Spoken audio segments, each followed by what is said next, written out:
निर्माण के देवता विश्वकर्मा जी की याद में मनाया जाता है।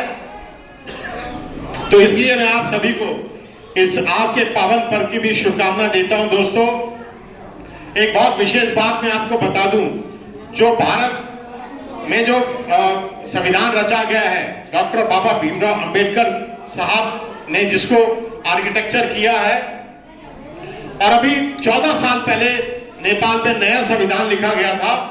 उसमें एक डेलीगेशन नेपाल से मेरे पास आया था, जिसको लीड कर रहे थे दान बहादुर विश्वकर्मा जी, मन बहादुर विश्वकर्मा जी, और उनके साथ 4 व्यक्ति और 6 व्यक्तियों का डेलीगेशन नेपाल से आया था।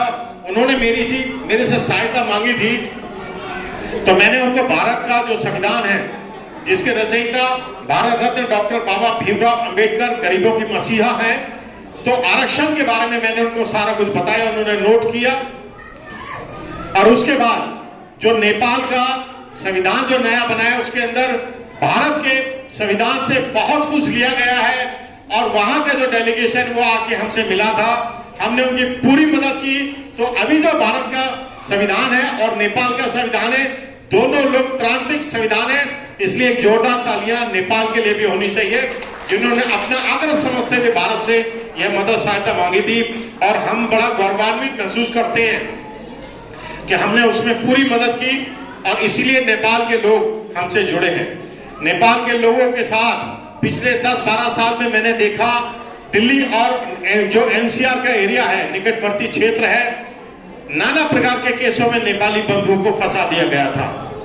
कईयों के ऊपर मर्डर का चार्ज लगा, कईयों के ऊपर झूठा रेप चार्ज लगा, कईयों के ऊपर चोरी के इल्जाम लगे। दोस्तों, हमें बताते हुए बड़ी खुशी है कि जब जब नेपाली साथियों ने हमें पुकारा, हमने पूरी ईमानदारी से उनका साथ दिया और उनको हर मुश्किल परेशानी से निकाला।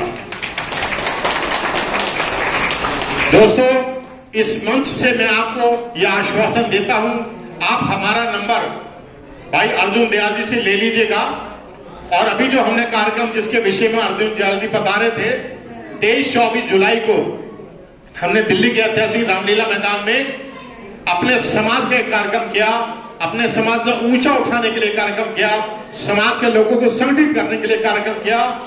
और मैं धन्यवाद करता हूं, नेपाल से उसमें बहुत सारे लोग आए थे, अर्जुन दयाल जी भी उसमें थे। मैं उन सभी का भी धन्यवाद करता हूं। एक बार तालियां उन सभी के लिए हो जाए, बेचारे नेपाल से लोग उसमें आए थे।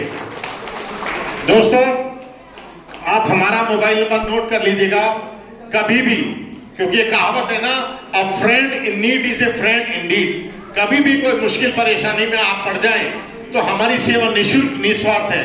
हम कभी किसी से कोई पैसा नहीं लेते मदद करने का। इसलिए पूरे भारत में हमारा नेटवर्क है, और हर साल हम उस कार्यक्रम को वहां करेंगे। तो अगले साल दिसंबर में वो कार्यक्रम 2024 में होगा। हर साल हम उसको करते हैं। 2023 में तो हमने कर लिया। तो क्या आप सब लोग नेपाल के अपने परिवार के साथ उस कार्यक्रम में आएंगे? हाथ उठा के हमको बताइए। बहुत बहुत धन्यवाद। कुछ लोग हाथ नहीं उठा रहे, क्या बात है? जब हम आपके लिए निःशुल्क निस्वार्थ खड़े हैं, तो आपको भी हमारा साथ देना चाहिए। जब हम पूरी ताकत से, पूरी शक्ति से शासन प्रशासन को, सरकार को बताएंगे कि हम एक हो गए हैं, और जब एक हो गए हैं तो इक्का तो बादशाह को भी हरा देता है। इसलिए सरकार को अगर झुकाना है तो नेपाल के लोगों को हमारा साथ देना ही पड़ेगा। चलिए, आपने मेरी बात सुनी। मैं 4 लाइनें बोलूंगा जो कि सोशल मीडिया पे बहुत मशहूर हुई थी, और जिसका आपसे और हमसे संबंध है। उसके बाद में अपनी वाणी को विराम दूंगा कि आप सब लोग अभी भारत में प्रवासी हैं, मतलब आपके पास पूरी पावर नहीं है, तो आप मानते हैं ना।